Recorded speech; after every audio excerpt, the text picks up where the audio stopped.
നിങ്ങളുടെ ലക്ഷ്യം നിങ്ങളുടെ മാത്രം ലക്ഷ്യമാണ്.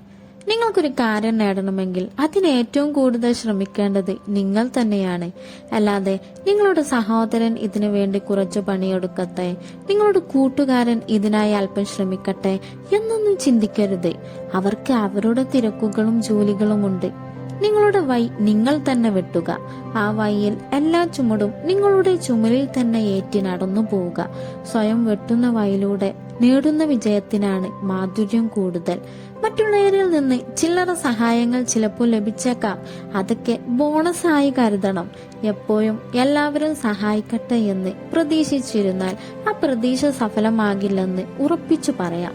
മറ്റുള്ളവരുടെ വാക്കുകൾക്കോ സഹായങ്ങൾക്കോ കാത്തുനിൽക്കാതെ സ്വന്തം ഭാവനയ്ക്കനുസരിച്ച് ധൈര്യത്തോടെ മുന്നേറുക. വീഴ്ച പറ്റിയേക്കാം. വീഴ്ച വിജയത്തിലേക്കുള്ള ചവിട്ടുപിടിയാണെന്ന് മനസ്സിൽ ഉറപ്പിക്കണം. അടുത്ത വീഡിയോയിൽ കാണാം. ബൈ.